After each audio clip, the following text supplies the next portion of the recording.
अस्सलाम वालेकुम and a very warm welcome. आप देख रहे हैं आज पाकिस्तान, मैं हूं सिद्रा इकबाल। अगर आज आपकी खबर अगर आपकी नज़र पड़ रही है अखबार के ऊपर तो आपको नज़र आएगा कि एक तस्वीर उसमें बड़ी प्रोमिनेंट हुई हुई है कि सऊदी अरब में जो लिफ्ट किए जा रहे हैं लॉज को रिलैक्स किया जा रहा है। एक बहुत बड़ा यानी सेग्रीगेशन का माहौल, जिस तरह हम सब जानते हैं सऊदी अरब में होता था, पर्दे की बड़ी पाबंदी थी एंड सो मच सो कि मर्दाना और जनाना आप किसी नॉर्मल पब्लिक स्पेस में भी जाएं तो अलग अलग होते हैं। जिन लोगों का इत्तेफाक हुआ हो उम्रे की सादत हासिल करने से, यू वुड नो कि अगर आप एक फास्ट फूड रेस्टोरेंट में भी जाते थे तो आपकी अलग अलग लाइनें, बिल्कुल बाकायदा पिकअप काउंटर्स भी अलग होते थे कि खवातीन का एरिया अलग और मर्द हजरात का अलग। हाल ही में सऊदी हुकूमत ने इसके ऊपर से लिफ्ट किया है बैन, और हम देख सकते हैं कि वहाँ के जो कैफ़ेज़ हैं, ओपन एयर कैफ़ेज़, एक तो मौसम वहाँ पे भी इस वक्त खुशगवार हुआ हुआ है। वहाँ पे यंग मेन एंड वुमेन, खवातीन और हजरात साथ बैठ के चाय वगैरह पी रहे हैं, एक फैमिली एटमॉस्फेयर है एंड सेफ्टी इन दैट। और मैं ये सोच रही थी कि जहाँ पूरी दुनिया में एक तरह से आप रिलैक्स्ड हो रहे हैं मामलात के बारे में, आप तंग नज़री से हट के आप चीज़ों को एक मेरे ख्याल में दूसरे नज़रिए से देखने की कोशिश कर रहे हैं कि जी हाँ माशरे में मर्द और ख़वातीन ने शाना बशाना काम करना है, एक दूसरे से इंटरैक्ट करना है और इस इंटरैक्शन में कोई मायूब बात नहीं होनी चाहिए। ठीक है, एहतराम के, अदब के, वैल्यूज़ के जो हमारे शरई तकाज़े हैं उनको आप पूरा करें, लेकिन ये ऐसे डरने या घबराने वाली चीज़ नहीं है। ऑन द अदर हैंड, अगर हम पाकिस्तान की तरफ नज़र डालते हैं, हमारी पब्लिक स्पेसेस में हमें लगता है कि ख़वातीन का जो रोल था, जो उनकी जगह थी, वो अभी भी बहुत कम है। और पता नहीं, ये कहा यह जाता है कि 80 की दहाई में ये चेंज आया, उससे पहले चाहे आपका पहनावा कोई भी हो, आप चादर लें, बुरका लें, आपने स्कर्ट पहना हुआ हो, आपने साड़ी पहनी भी हो, पब्लिक स्पेसेस में आपको ख़वातीन नज़र आती थी। यानी एक चाट वाले की अगर दुकान है तो वहाँ पर चंद ख़वातीन साथ बैठ के उस चीज़ से महसूस हो सकती थी और उसमें कोई आर नहीं समझा जाता था। आज हम रिग्रेशन के उस दौर में आ चुके हैं कि हाल ही में एक किडनैपिंग का वाकया हुआ, दुआमंगी का वाकया, जो अल्हम्दुलिल्लाह बखैरियत अब अपने घर वापस आ चुकी हैं, लेकिन जो डिस्कोर्स हमारा, जो इसके ऊपर मुबाहिसा हमने सोशल मीडिया में देखा, उसमें आप देख सकते हैं बात ये भी की गई कि खवातीन अगर ऐसे कपड़े पहनेंगी, खवातीन अगर रात के वक्त कैफे में जाएंगी, खवातीन अगर मर्दों के साथ घूमेंगी फिरेंगी तो ऐसा तो होना ही है। तो यानी दिल आज़ारी के और गैर हसास होने के, उस बेहस होने के, हम उस नहज पे पहुंच चुके हैं कि हमें इस बात की तकलीफ नहीं है कि किसी के हुकूक सल्ब हो रहे हैं और उसके पास पब्लिक स्पेस में मूव करने की आज़ादी नहीं है। हम बात ये कर रहे हैं कि उसने पहना हुआ क्या था।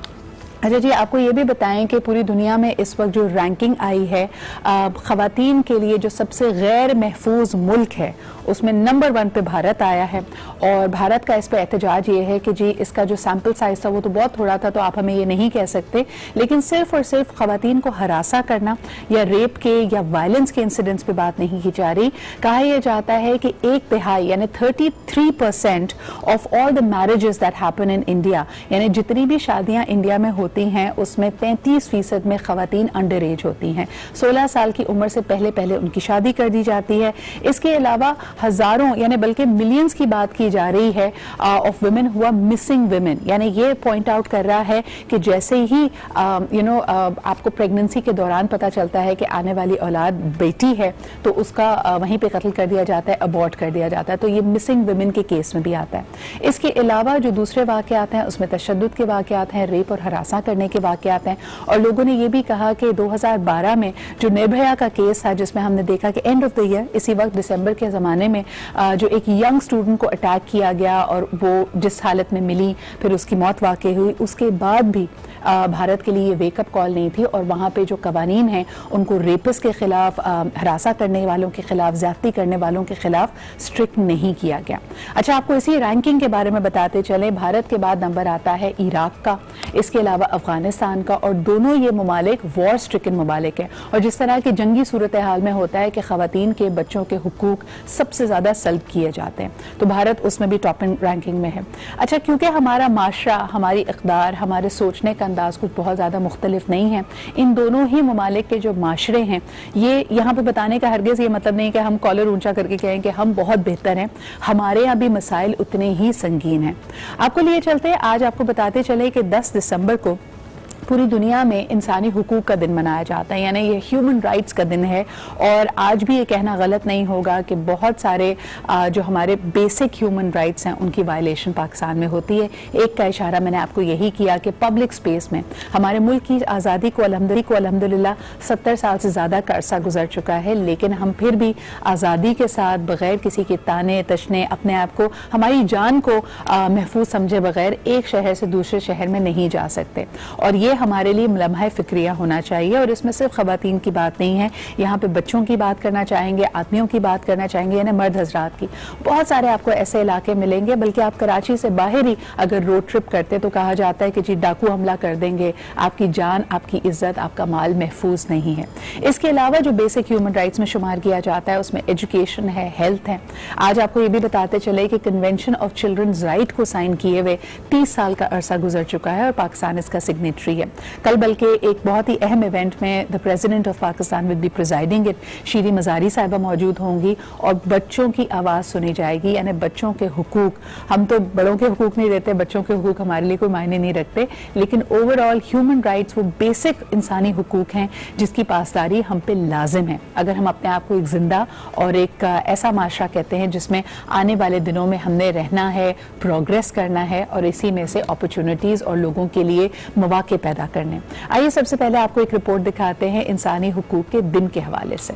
में आउटलाइन किए हुए हुकूक हैं जिसमें हम right to education, freedom, health और ख़ास तौर पर परसूट ऑफ हैप्पीनेस की बात करते हैं। ये सबसे पहले अगर जिस हाल में हमारे सामने आए हैं, ये मुसव्वदा आक़ाए दो जहान मोहम्मद सल्लल्लाहु अलैहि वसल्लम ने इस दुनिया में उजागर किया। क्योंकि इससे पहले अगर बात होती थी तो मेरे ख्याल में इस तरफ निशानदेही की जाती थी, लेकिन जिस अंदाज में आज पूरी दुनिया ह्यूमन राइट्स को मानती है, जिसमें ख़वातीन के हुकूक की बात है, बच्चों के साथ रवैया हमारा क्या होना चाहिए। उस ज़माने में ग़ुलामी होती थी तो जो आपके सबऑर्डिनेट्स हैं, जो आपके साथ काम करने वाले पड़ोसियों के हुकूक, वालिदैन के हुकूक, इन सब की मेरे ख्याल में एक हमारे पास मुकम्मल मुसव्वदा हमारे दीन के रूप में मौजूद है। लेकिन फिर भी हमारे लिए ये बहुत ही पशेमानी की और बहुत ही अफसोस का मकाम होना चाहिए कि तमाम ही इस्लामी रियासतों में ऐसा लगता है कि इसकी पासदारी नहीं की जाती। अगर भारत की भी बात की जाए तो ऐसे ममालिक जहाँ पे एक बहुत बड़ा आबादी का हिस्सा दीन इस्लाम से वाबस्ता है, वहाँ पे भी इनकी पासदारी नहीं की जाती। अब जरा माहौल को बदलते हैं, आगे बढ़ते हैं। जिस तरह के हमने कहा कि पाकिस्तान में अक़लियतों को भी अपने हुकूक हासिल हैं और ये भी ह्यूमन राइट्स के ज़मरे में ही आता है। इन हुकूक में ये शुमार किया जाता है कि आपको अपने दीनी अहकामात को, अपनी खिदमात को, अपनी इबादात को करने का पूरा मौका दिया जाता है। और यकीनन इसमें जो हमारी पूरी बिरादरी है, एक तरह से बहैसियत पाकिस्तानी के हम पार्टिसिपेट करते हैं। आपको बताते हैं कि हाल ही में जर्मन काउंसिल ने तमाम ही यूरोपियन ममालिक की काउंसिलेट्स के साथ मिलकर, जिसमें मेरे ख्याल में यूरोप के अलावा भी रशिया भी शामिल है, इसके अंदर थाईलैंड भी शामिल है, उन्होंने एक क्रिसमस मार्केट का इनेकाद किया। आपको बताते चले कि पूरी दुनिया में ये जो फेस्टिव सीज़न होता है, दिसंबर का महीना, जब क्रिसमस करीब करीब होती है और जहाँ जहाँ क्रिसमस मनाई जाती है वहाँ पे क्रिसमस मार्केट लगाई जाती है, जिसमें डेकोरेशन की चीज़ें आपको मिलती हैं, खाने पीने की चीज़ें मिलती हैं और एक मौका मिलता है बहैसियत एक कम्यूनिटी के बच्चों के वहाँ पे पहुँचने का। जिस तरह के गैर इस्लामी ममालिक में आपको ये रिवायत मिलेगी कि वहाँ पे भी रमज़ान से रिलेटेड, ईद से रिलेटेड इस तरह के कार्निवल्स लगाए जाते हैं ताकि बहैसियत एक माशरे के, एक सोसाइटी के, एक कौम के हम आ सकें और दूसरों की खुशियों में खुशियाँ बांट सकें और इससे खुद भी महसूस हो सके। उसी तरह ये रिवायत आपको पाकिस्तान में भी नज़र आएगी। अभी मुझे बताया गया, आप सरीना में देखें तो पाकिस्तान का सबसे ऊंचा, सबसे बड़ा कदावर जो क्रिसमस ट्री होता है उसको लाइट अप किया जाता है। 7 तारीख को उसकी भी सेरेमनी थी। इसके अलावा जितने काउंसिल खाने हैं, इसके अलावा जो हमारी अपनी मार्केट्स हैं, वहाँ पे आपको जगह जगह ये रौनकें नज़र आएंगी। आइए सबसे पहले आपको दिखाते हैं कि जर्मन काउंसिल खाने में होने वाली इस क्रिसमस मार्केट के क्या नज़ारे थे। में क्रिसमस बाजार सज गया। ये क्रिसमस मार्केट जो है एक बिल्कुल डिफरेंट टाइप की है जिसमें बहुत मज़ा आ रहा है। यहाँ बहुत इंजॉय कर रही हूँ, फर्स्ट टाइम आई हूँ यहाँ पे। बिलाते बाजार में सेंटा क्लॉज भी नजर आए। मसीह बरादरी क्रिसमस की खरीदारी में मसरूफ रही। मैंने चॉकलेट लिया था और बाजार से कोई चीज़ें लिए थे। मैं जंपिंग कासल में गई थी और मैंने कैंडीज खाए थे, मुझे बहुत मज़ा आया। जर्मनी के कौंसल जनरल ने भी खुशियों भरा पैगाम दिया। We enjoy together with our friends of Germany and friends of this Christmas bazaar. We are so happy. Christmas बाजार की रंगीनियों को कोई कैमरों में कैद करता रहा तो किसी ने मजेदार खानों का लुत्फ उठाया। दिसंबर के महीना शुरू होते ही क्रिसमस की तैयारियां भी शुरू हो जाती हैं। आज लगने वाले इस बाजार के अंदर तमाम चीज़ें मुनासिब कीमत पर दस्तयाब हैं। शहरियार साजिद, आज न्यूज़, कराची। हाँ जी, क्रिसमस गुडीज़ में आप देख सकते हैं वहाँ पे ब्राउनीज़ भी थी, बिकॉज ये बाज़ार लगा था संडे को और 3 बजे से लेके 8 बजे तक इसकी रौनकें थीं जनाब। बड़ा ही ज़बरदस्त था because I went with my niece and nephew. मैं आपको बता सकती हूँ बच्चों ने बहुत इंजॉय किया, स्टफ़ टॉयज़ ख़रीदे। इसके अलावा जंपिंग कासल का एक बच्ची जिक्र करी थी, बाकायदा बच्चों के लिए एक प्ले एरिया था। इसके अलावा जितने काउंसिल खानों ने और जितने डिप्लोमेटिक इनक्लेव्स ने इसमें पार्टिसिपेट किया, उन्होंने अपने अपने मुल्क की क्रिसमस स्पेशलिटीज़ लेके आया। I had this one really nice मीठा, इसका मुझे नाम भी नहीं पता, लेकिन वो कुछ बेक हुआ पाए जैसा था जिसके ऊपर कस्टर्ड एंड जैम की भी एक फ्लेवरिंग आ रही थी। और ये मैंने इटालियन काउंसलेट के जो उनका अपना एक मेरे ख्याल में स्टॉल था, उससे मैंने हासिल किया था। But these are really nice things. छोटी छोटी चीज़ें होती हैं जी, खुशियाँ बांटने से बढ़ती हैं।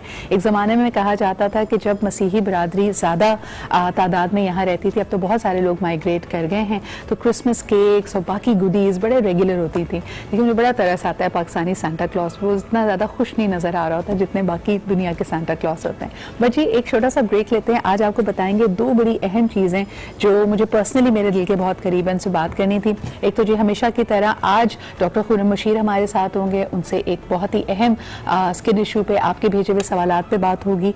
और दूसरा ये कि अब हमारी जो रिक्वायरमेंट्स हैं, चाहे आप प्रोफेशनली देखें, इसके अलावा भी देखें, हायर एजुकेशन कमीशन से अपनी डिग्री को दोबारा वेरीफाई कराना, इसमें बहुत सारे लोग उलझ जाते हैं कि इसके प्रोसीजर्स क्या हैं। मैंने पर्सनली ये काम खुद किया, तो मैंने सोचा आपके लिए इसको और आसान बनाया जाए। इस पर भी बात करेंगे एक छोटे से ब्रेक के बाद।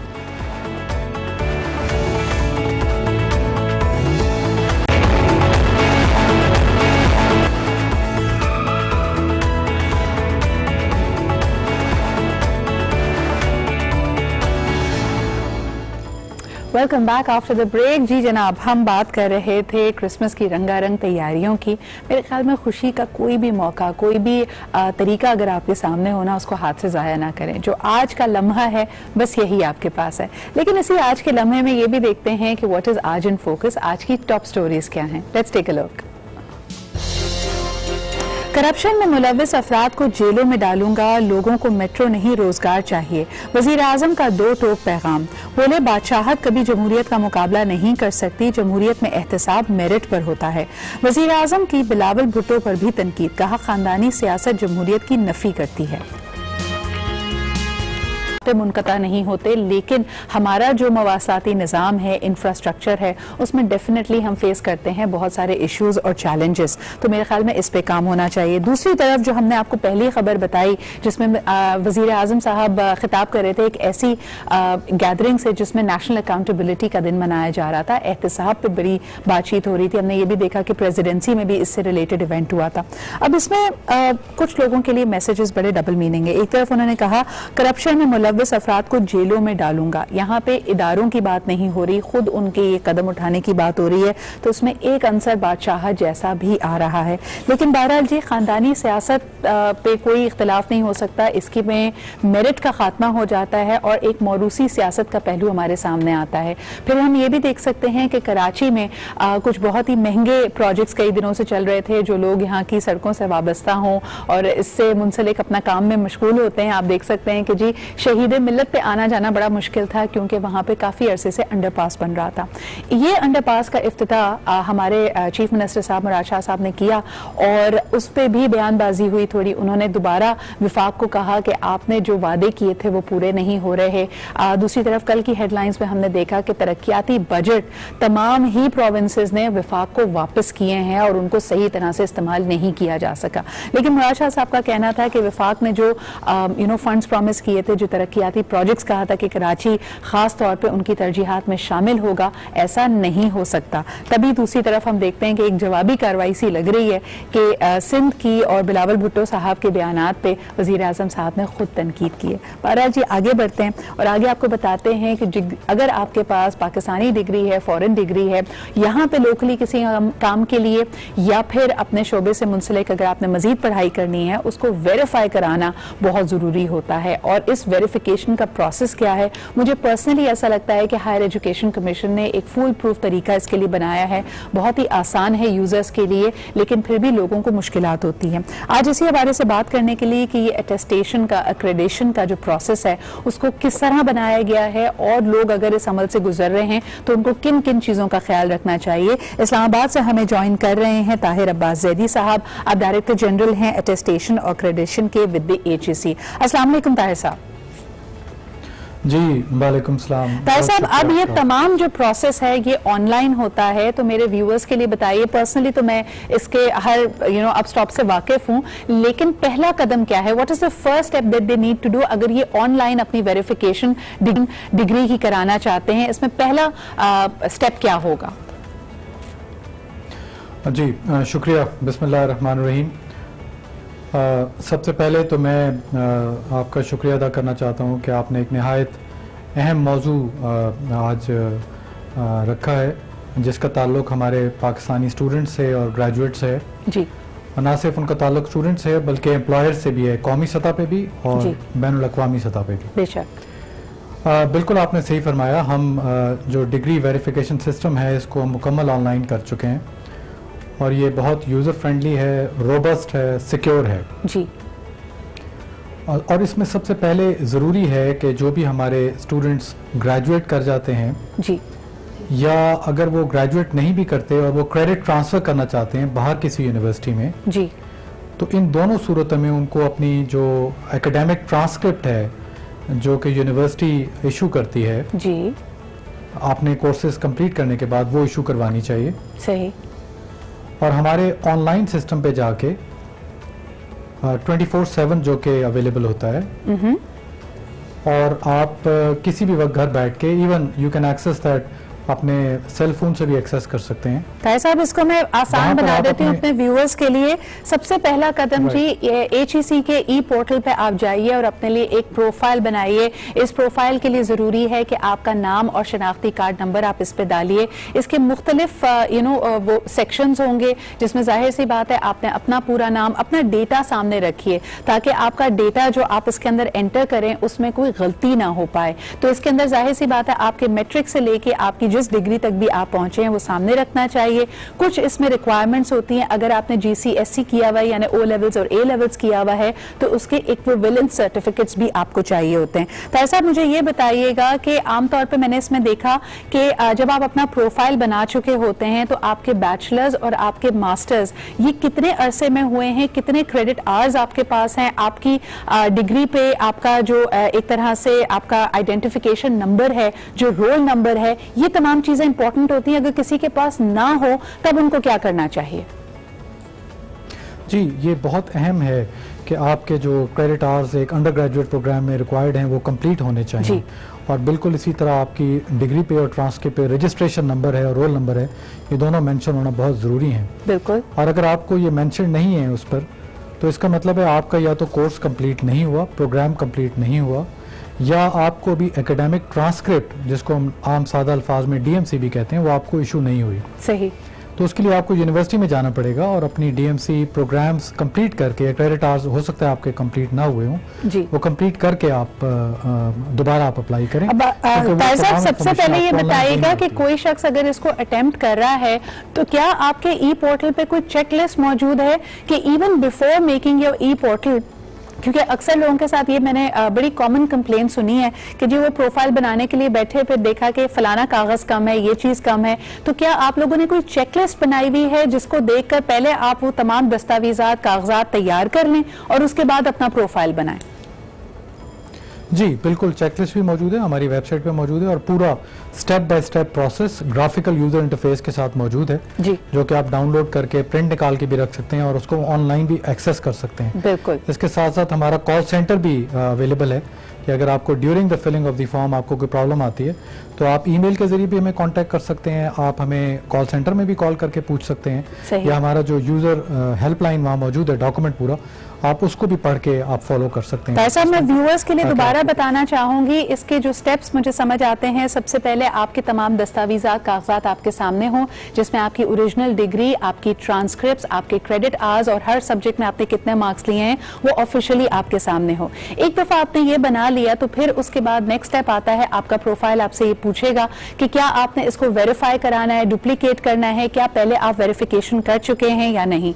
पहली दफ़ा अगर आप ये काम कर रहे हों तो उसके बाद आपके पास ऑप्शंस आते हैं कि क्या आपको ये अर्जेंटली करवाना है या इसके रेगुलर टाइमिंग में करेंगे। और हर जो आप कॉपी वेरीफाई कराते, एक तो ये होता है कि आपकी डिग्री को वेरीफाई कर दिया जाए, अगर आपने कहीं पे सबमिट करनी है तो इसकी फोटोकॉपी भी मुस्तनिद शुदा होनी चाहिए और उस फोटोकॉपी के हिसाब से पेमेंट करनी होगी। ये पेमेंट आप कैश के तौर पे लेके जाते हैं। अगला स्टेप ये होता है कि जैसे ही आपने अपनी रिक्वायरमेंट्स फुलफिल कर दी तो फिर आपके पास अपॉइंटमेंट लेने की पेज पे आप पहुंचते हैं, यानी आपको ये कहना होता है अगर आप कराची, लाहौर, इस्लामाबाद में हैं, किस दिन आप जाके पर्सनली अपनी ये तमाम चीजें लेके वहां पे जा सकते हैं। ये काम ऑनलाइन हो सकता है, लेकिन एक दफा आपको ये डिग्री पर्सनली भी लेके जानी होगी।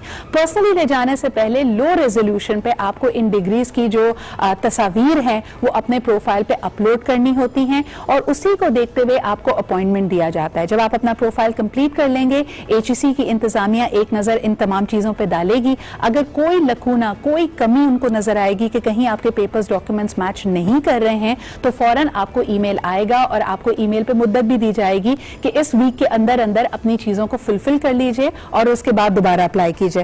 ताहिर साहब, I have tried my best to recap it in a summary. अगर कोई पॉइंट मेरे जहन से रह गया हो तो प्लीज आप हमारे व्यूअर्स के लिए बताइए मजीद।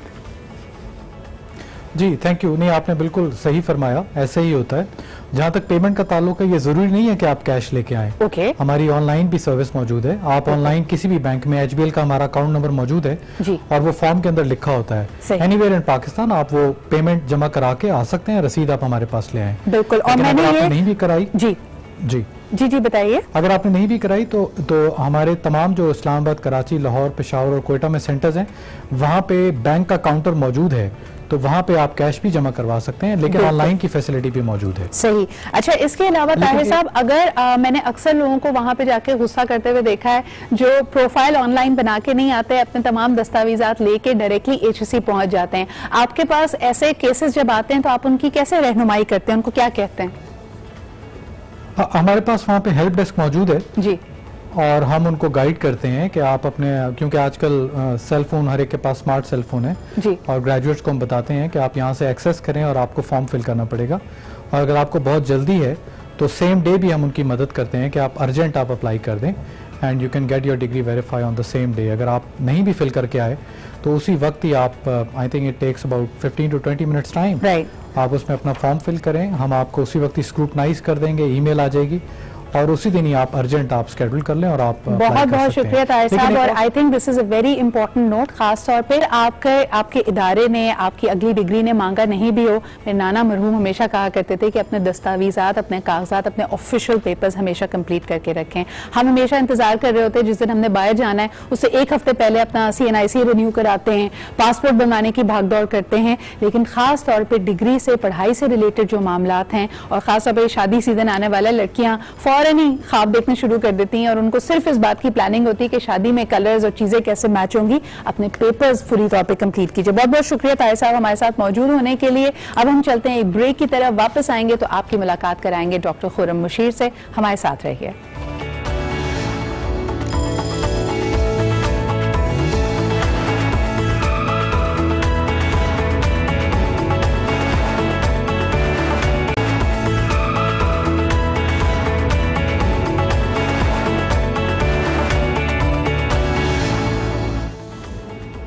Welcome back after the break. आप देख रहे हैं आज पाकिस्तान। आज एक बहुत ही इम्पोर्टेंट इशू, हम सब को अपनी बहुत सारी प्रॉब्लम से रिलेटेड मसला, जब हम उसकी तह में जाते हैं, गूगल बादशाह के पास जाते हैं या फिर जो भी आपकी सोर्स ऑफ इंफॉर्मेशन है, हमें लगता है कि हमारे हार्मोन्स डिसबैलेंस हुए हैं। एक तो सबसे पहले अक्सर जब कॉन्वर्जेशन में आता है, I find it really rude कि मैं किसी को वैसे करेक्ट करूँ, ये हार्मोन्स नहीं होते, ये हार्मोन्स होते हैं। तो एक तो इसकी प्रोनाउंसिएशन पे बात हो गई। दूसरा ये कि ये बड़े मिस्ट्री बने हुए हैं हमारे लिए। हमें लगता है कि या तो कोई दवाई खाने से हमारे हार्मोन्स डिसबैलेंस हो गए हैं, स्ट्रेस और एंजाइटी की वजह से हो गए, और यूजुअली लोग इसको रिलेट करते हैं फर्टिलिटी से, या फिर जब आप फैमिली प्लानिंग की तरफ जाते हैं, when you want to start a family और आपको पता चलता है कि for example you are having any problem with conception. It happens for both men and women. लेकिन जब आपके हार्मोन्स डिसबैलेंस होते हैं, इसके और बहुत सारे मुज़र असरात नजर आ रहे होते हैं। आपकी डाइजेशन अफेक्ट हो जाती है, आपकी बॉडी, आपकी स्किन वन टोन नहीं रहती, उसमें जगह जगह ब्लैक पैचेस पड़ते हैं, आपका वेट गेन होने लगता है, एंड ऑफ कोर्स आपकी स्किन खराब होती है। इसमें जाहिर सी बात है, टॉपिकली अगर आप कोई दवा लगाएंगे, ऊपर से क्रीम लगाई, तो ये हल नहीं होगा। तभी डॉक्टर्स आपको कहते हैं, कुछ टेस्ट करवाते हैं ये देखने के लिए कि आपके हार्मोन्स में कितना डिसबैलेंस है। ये मेरे ख्याल में एक बड़ा अहम इशू था, स्किन से रिलेटेड भी। आज मेरे साथ मौजूद है very good friend of mine, हमारे एक्सपर्ट डॉक्टर खुर्रम बशीर। अस्सलाम वालेकुम खुर्रम। बिल्कुल ठीक ठाक। आपका पर्सनल प्रॉब्लम था ये हार्मोन्स नहीं होता, हार्मोन्स होता है एक तो नंबर वन। खुर्रम, ये इतनी बड़ी मिस्ट्री क्यों है लोगों के लिए? What are hormones? आसान तरीके से समझाएं लोगों को। बिल्कुल सिद्रा, बड़ा इंपॉर्टेंट बात है। एक तो पहले बड़ी अच्छी बात आपके प्रोग्राम की कि शायद ही कोई मॉर्निंग शो होगा जो शायद प्रोनाउंसिएशन या तलफ़्फ़ुज़ को क्लियर करता है। लोग इतना गलत टीवी पे भी, अब आप इवन न्यूज़ में जो प्रोनाउंसिएशन और जिस तरह वो लिखा होता है उर्दू में, हाँ। वो आदमी मतलब बहुत बेचैन मिला जाता है। बिल्कुल बिल्कुल, इसी से हार्मोन्स डिसबैलेंस हो जाते हैं। वेरी गुड, ये इसी से हार्मोन डिसबैलेंस होते हैं। अच्छा, लोग समझते हैं कोई खलाई ऊपर से छोड़े, डॉक्टर के पास जाएंगे, वो आपको कोई गोलियां देगा या स्प्रे आपके ऊपर छिड़केगा या पानी डालेगा तो आपके अंदर हार्मोन जनरेट होंगे। हाँ। जब आप पैदा होते हैं टिल योर डेथ, आपके अंदर एक हार्मोन्स सिक्रीशन होता है। हार्मोन को एक आसान जबान में आप कह सकते हैं कि ये ब्रेन जो है आपका जो भेजा है, ये एक सिग्नल्स देता है केमिकल फॉर्म में। अगर मुझे खुशी हुई आपके प्रोग्राम में आके, ठीक है, मैं खुशी से मरी ना जाऊं, तो उसको एक बैरियर होता है, ठीक है। अगर मैं आपसे बड़ा जेलस हो गया, हर एक्शन का रिएक्शन होता है। तो आपका जो एनवायरनमेंट है, जिसके अंदर एक्सटर्नल एनवायरनमेंट भी, इंटरनल भी है, जो आप खाते पीते सोते किस तरह से हैं, और आपके जज्बात, यानी अगर आपके इर्द गिर्द बड़ा फियरफुल माहौल है, आपके इर्द गिर्द जंग छिड़ी हुई है, तो आप सर्वाइवल के लिए परेशान हैं, या आप फाइनेंशियली परेशान हैं, तो ब्रेन का काम है कि आपको जिंदा रखे, सर्वाइव करे, और आपको बॉडी में वो इस तरह के केमिकल रिएक्शंस करता है, हार्मोन्स रिलीज करता है, जिससे आप उस सिचुएशन का सामना कर सकें। बिल्कुल बिल्कुल, वो फाइट और फ्लाइट होता है। आप देखें ना, कराची में अगर आपके अंदर ये हार्मोन्स रिलीज ना हो रहे हैं, हाँ। हर गली में जंगली कुत्ते फिर रहे हैं, ठीक है, आप कैसे जिंदा रहेंगे? आप वहीं खौफ से खत्म हो जाएंगे, ठीक है। तो ये बड़ी इंपॉर्टेंट बात है। अच्छा, अब कुछ जो आपके लिए सवालात आए हैं उनके पास चलते हैं। एक दोनों सूरत हाल में लेके चलते हैं। नंबर वन होती है सिचुएशन ये कि आपके हार्मोन्स डिसबैलेंस हैं, जिसकी वजह से आपके पास पहुंचे सतही तौर पे सुपरफिशियली लोगों ने कहा मेरी स्किन खराब हो रही है, आपने कुछ टेस्ट कराए, कुछ हार्मोन्स डिसबैलेंस हैं, उसको करेक्ट इस बात से। ये सबसे इम्पोर्टेंट है डाइट। आपकी डाइट बड़ा इंपॉर्टेंट। जितना आप जंक खाते हैं उतना आपके अंदर इस तरह के हार्मोन्स, जो आपका बेली फैट मर्दों में और खवातीन में, ये आपका अपर बैक, ठीक है, और आर्म्स को इसको इंक्रीज करता है। साथ में आपके जो आप देखते हैं कि खवातीन के आजकल बहुत इशू हो रहा है, वो डेफिनेटली चार क्रीम में मिला के भी होता है। आपके हार्मोन्स के इम्बैलेंस से आपके चेहरे पे गैर जरूरी मर्दाना तरीके से बाल आते हैं। झाइयाँ, जी बहुत इंपॉर्टेंट रीजन उसका धूप तो है, मगर हार्मोनल इम्बैलेंस भी है। इसके साथ साथ मेल पैटर्न बॉल्डनेस जी बिल्कुल, जो खवातीन में आ रही है, उसकी भी वजह ये है कि जो आपका फेमिनिन एंड मैस्कुलिन यानी हार्मोन्स होते हैं वो डिसबैलेंस हुए हैं, और आपकी बॉडी शायद टेस्टोस्टेरोन ज्यादा प्रोड्यूस कर रही है या कोर्टिसोल ज्यादा प्रोड्यूस कर रही है, इसकी वजह से। बिल्कुल, देखिए जब आपका वेट, जिस मर्दों में ही होता है कि अगर आपका वेट इंक्रीज हो रहा है, आप बहुत जंक खा रहे हैं, बहुत ऑयली स्टफ खा रहे हैं, और आप बैठे हुए हैं, आपका लाइफस्टाइल ये है कि आप टेलीविजन देख रहे हैं, आप चिप्स खा रहे हैं, आप ऑफिस में बैठे हैं, तो आपके अंदर फीमेल हार्मोन्स जो हैं, ईस्ट्रोजन, वो बहुत इंक्रीज हो जाते हैं। अच्छा, दोनों में होते हैं, मेल एंड फीमेल दोनों में होते हैं। मर्दों में 75% टेस्टोस्टेरोन होते हैं और ईस्ट्रोजन जो होते हैं वो 25%। ये इंक्रीज करते हैं अगर आपकी डाइट बैलेंस नहीं है, आपका लाइफस्टाइल खराब है। खवातीन में वो होते हैं तकरीबन 80% जो है ईस्ट्रोजन होते हैं और 20% टेस्टोस्टेरोन होते हैं। मगर अच्छा, आपका कोई टेस्ट आता है, लोग कहते हैं जी 20% मेरे अंदर टेस्टोस्टेरोन है, तो वो नेचुरल है, औरतों में भी होते हैं। और दूसरा, खवातीन का साइकिल बड़ा मैटर करता है। देखें, जो आपके मंथली साइकिल्स हैं या आपके पीरियड्स हैं, आपकी बॉडी अगेन इसी सिग्नल्स में एक दूसरे से गुफ्तगू कर रही है, तो ये बड़ा नेचुरल है कि जो आपके 30 दिन हैं, जब आपका ल्यूट्रल पीरियड है या फॉलिकुलर पीरियड है, इसके अंदर आपकी मुख्तलिफ फीमेल हार्मोन्स ही अप एंड डाउन होंगे, जो कि बॉडी का सिग्नल है कि okay now I am ready, I am in the ovulation, या now I am ready, I am going for the menstruation. बिल्कुल, कोई फ्लैशिंग हो रही है आपको, या अगर 2-3 स्किप कर गए समटाइम्स, तो बड़ा नेचुरल चीज है। लोग समझते हैं कि जी बड़ी खतरनाक सी चीज है। अच्छा, अगर आप कोई ग़िज़ा अच्छी लेते हैं, जैसे मैं आपको बताऊं, फिश खाते हैं, ठीक है, आजकल मौसम है, या आप सूरजमुखी का तेल खाने में सनफ्लावर ऑयल करते हैं, तो आपके अंदर खवातीन में खास तौर पे जो फीमेल हार्मोन्स हैं उनको रेगुलेट करते हैं। अच्छा, जल्दी 2-3 सवालात। एक, नंबर 1, लोग कहते हैं कि खवातीन यानी जो फीमेल एस्ट्रोजन अगर आपके कम है, बहुत कॉमनली विटामिन ई खाना शुरू कर दें। बहुत ज्यादा मिकदार में विटामिन ई खाना सही है? बिल्कुल गलत है, बिल्कुल गलत है। बेहतर ये है कि आप ओमेगा 3 डॉक्टर की एडवाइस के साथ, ओमेगा 3 फैटी एसिड्स के जो विटामिन होते हैं। अच्छा, लोग एक बड़ा बात से बात आपकी निकलती है, फैटी एसिड से लोग समझते हैं कि फैट दे रहे हैं आप, नहीं, वो अच्छा वाला कोलेस्ट्रॉल है। सही। तो यानी जब आपको लगे कि फेमिनिनिटी आपकी कम होने लगी, जैसे 35 से खवातीन क्रॉस करती हैं, रेगुलर विटामिन ई खा रही हैं, that can have negative effects. Totally, वो समझती है शायद एंटी एजिंग प्रोसेस है। हाँ। आपकी पता है उससे इवेंचुअली क्या होता है, होर्सनेस ऑफ वॉइस, आवाज में एक मर्दानापन डेवलप होता है अगर आपकी ओवरडोजेज हो, ठीक है। और ये भी कहा जाता है कि एस्ट्रोजन जो कि खवातीन का हार्मोन है, अगर उसकी ज्यादती हो जाए तो खुदा न खास्ता आपके जो लम्प्स, नोड्स की हम बात करते हैं, eventually that goes into breast cancer as well. Last question, vitamin A के डेरिवेटिव्स आपकी फर्टिलिटी को कम करता है, वो भी इम्बैलेंस क्रिएट कर सकता है? 100%। अच्छा, होता है कि कुछ मेडिकेशन है, जैसे कि देखिए यूज करते हैं, हाँ। एक्टिन ग्रुप है, बहुत इफेक्टिव है, मगर लोग समझते हैं कि जी वो मेडिकल ट्रीटमेंट है, डॉक्टर ने अपने टाइम के लिए दिया, उससे प्रेगनेंसी हिंडर हो सकती है, आपके पीरियड्स अप एंड डाउन हो सकते हैं। लोग समझते हैं वो मैं खाती रहूंगी, लड़कियां खास तौर पे, हाँ। मेरा रंग भी आपको 1 महीने के लिए दिया, वो 4 साल तक उनके पास पर्ची पड़ी हुई है, गई और लेके खाती रहती है, वो समझती है मेरा एक्ने चली जाएगी। इवेंचुअली होता ही है कि आपके बाल सब झड़ जाते हैं, आपकी फर्टिलिटी पे, आपकी तो इट इज वेरी क्लियर कि बहुत ज्यादा जब extreme case of body acne या एडल्ट एक्ने होती है, उसमें विटामिन ए के डेरिवेटिव्स आपको दिए जाते हैं। किसी खास दवा का नाम नहीं लेंगे, लेकिन विटामिन ए की वजह से अगर आप उसको प्रोलॉन्ग यूज करेंगी, आप हमेशा याद रखें कि आपकी फैमिली स्टार्ट करने में, आपको प्रेग्नेंट होने में, कंसीव करने में उससे प्रॉब्लम्स हो सकते हैं। Thank you so much for clarifying that. इसकी बड़ी और शाखें निकलती हैं, हम मर्द हज़रात भी इसमें बड़ी गलतियां कर रहे हैं, उस पर हम बात करेंगे मदर डे, लेकिन अभी लेते एक छोटा सा break, will be right back. हमारे सामने है, जिस तरह महंगाई बढ़ी है, पॉसिबल नहीं है कि आप 3 बच्चों को या 4 बच्चों को बाहर भेज सकें, उनकी पढ़ाई का खर्चा उठा सकें। अगर कोई बहुत ही ब्रिलियंट स्टूडेंट है, उसको स्कॉलरशिप मिल भी जाती है, फिर भी रहने करने का खर्च जो होता है वो पेरेंट्स पे एक बोझ बनता है। बच्चे की जिद होती है कि साल भर का पैसा दे दीजिए, बाकी मैं कुछ कमा के वहां पर अपना गुजारा कर लूंगा। क्या फिर दूसरे इसके और पहलू भी हैं, जिन बेचारों के पास इतने वसाइल नहीं भी हैं, अपनी जान को जोखिम में डाल के कंटेनर्स में बैठकर भी वो बस उनकी कोशिश होती है कि किसी तरह ये बॉर्डर क्रॉस करके चले जाएं।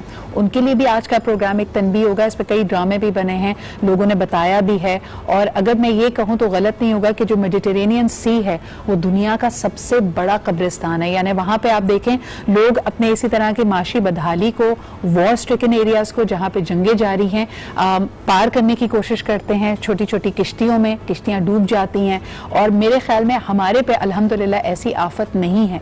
फिर भी क्या वजह है कि हमारे यहाँ पाकिस्तानी नौजवानों का ये रुझान है, चाहते हैं कि वो मुल्क से बाहर चले जाएं? ये सवाल अपने पैनल के सामने रखते हैं। सबसे पहले इनको इंट्रोड्यूस करती हूँ। आज हमारे साथ मौजूद हैं the one and only Mrs Khan. अस्सलाम वालेकुम। वालेकुम अस्सलाम। कैसी हैं आप?